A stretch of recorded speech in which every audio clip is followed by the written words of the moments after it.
जय श्री कृष्णा दोस्तों, राधे राधे। आप सभी का अपने चैनल में बहुत बहुत स्वागत है। आज हम कृष्ण पक्ष में आने वाली चतुर्दशी तिथि यानी शिवरात्रि को भगवान शिव की कथा सुनेंगे, जिसे स्वयं ऋषि लोमश जी ने स्कंद पुराण में वर्णित किया है। तो आइए भगवान शंकर को प्रिय लगने वाली कथा शुरू करते हैं। ऋषि लोमश जी सभी महात्माओं से कहते हैं, मास के ये 30 दिन पुण्य काल से संयुक्त होते हैं। इनमें जो विशेषता है उसे आप लोग सुनें। योगों में व्यतिपात, नक्षत्रों में श्रवण, तिथियों में अमावस्या और पूर्णिमा तथा संक्रांति काल, ये सब दान कर्म में पवित्र माने गए हैं। भगवान शंकर को अष्टमी तिथि प्रिय है, गणेश जी को चतुर्थी तिथि, नागराज को पंचमी, कुमार कार्तिकेय को षष्ठी, सूर्य देव को सप्तमी, दुर्गा जी को नवमी, ब्रह्मा जी को दशमी, रुद्रदेव को एकादशी, भगवान विष्णु को द्वादशी, कामदेव को त्रयोदशी तथा भगवान शंकर जी को चतुर्दशी तिथि विशेष प्रिय है। कृष्ण पक्ष में जो चतुर्दशी अर्धरात्रि व्यापिनी हो, उसमें सबको उपवास करना चाहिए। वह भगवान शिव का आशीर्वाद प्रदान करने वाली है। वह शिवरात्रि के नाम से विख्यात है। वह सब पापों का नाश करने वाली है। इस विषय में एक प्राचीन कथा है, तुम सब उसका श्रवण करो। पूर्व काल में कोई विधवा ब्राह्मणी थी, जिसकी प्रकृति बड़ी चंचल थी। वह काम भोग में आसक्त रहती थी। अंततः किसी कामी चांडाल के साथ उसका संबंध हो गया था। उसके गर्भ से दुरात्मा चांडाल का एक पुत्र हुआ, जिसका नाम दुस्साह था। दुस्साह बड़ा ही दुष्ट आत्मा था। वह सब धर्म के विपरीत ही आचरण करता था। महान पाप पूर्ण प्रयोगों के द्वारा वह सदा नए नए पाप आरंभ करता। वह जुआरी, शराबी, चोर, गुरु स्त्रीगामी, दुष्ट आत्मा तथा चांडालों के जो कर्म होते हैं उन्हें करने वाला था। एक दिन वह अधर्मी मन में कई बुरी वृत्ति लेकर ही किसी शिवालय में गया। उस दिन शिवरात्रि थी। वह रात में भगवान शिव के पास उपवास पूर्वक रहा और वहाँ पास ही देवात होती हुई शैव शास्त्र की कथा सुनता रहा। वहाँ उसे लिंग स्वरूप भगवान शिव का दर्शन हुआ। दुष्ट होते हुए भी उसने एक रात व्रत किया और शिवरात्रि में जागता रहा। उसी शुभ कर्म के परिणाम से उसने पुण्य योनि प्राप्त करके बहुत वर्षों तक पुण्य आत्माओं के लोक में सुख भोग किया। उसके बाद वह राजा चित्रांगद का पुत्र हुआ।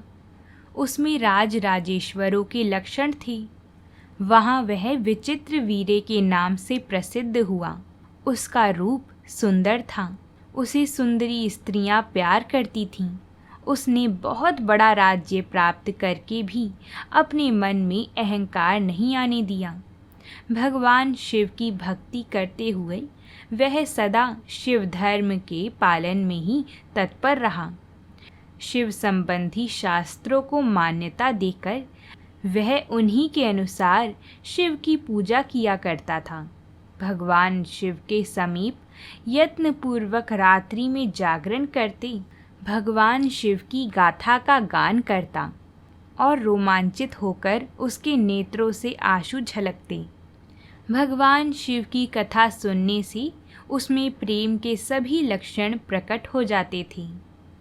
उसे देवाधिदेव शिव जी की प्रेम लक्षणा भक्ति प्राप्त हुई। भगवान शिव के ध्यान में निरंतर संलग्न रहने के कारण उसकी सारी आयु व्रत में ही बीती। भगवान शिव इस संसार में पशुओं यानी अज्ञानियों और ज्ञानी जनों को समान रूप से सुलभ हैं। अंतः सुख की प्राप्ति के लिए एकमात्र सदाशिव का ही सेवन करना चाहिए। शिवरात्रि के उपवास से राजा को उत्तम ज्ञान प्राप्त हुआ। उस ज्ञान से सब प्राणियों में निरंतर समभाव का अनुभव हुआ। फिर एकमात्र भगवान सदाशिव ही सब भूतों के आत्म रूप हैं, इस ज्ञान का साक्षात्कार हुआ। तत्पश्चात यह अनुभव हुआ कि इस संसार में कहीं कोई भी ऐसी वस्तु नहीं है जो भगवान शिव से रहित हो। इस प्रकार उन्होंने अत्यंत दुर्लभ और पूर्ण ज्ञान प्राप्त कर लिया। राजा विचित्रवीर्य यह ज्ञान प्राप्त करके भगवान शिव के अत्यंत प्रिय भक्त हो गई। शिवरात्रि के उपवास से उन्होंने सायुज्य भक्ति प्राप्त कर ली। उसी पुण्य के प्रभाव से उन्होंने शिवजी की लीला में योग देने के लिए शिवजी से ही दिव्य जन्म प्राप्त किया।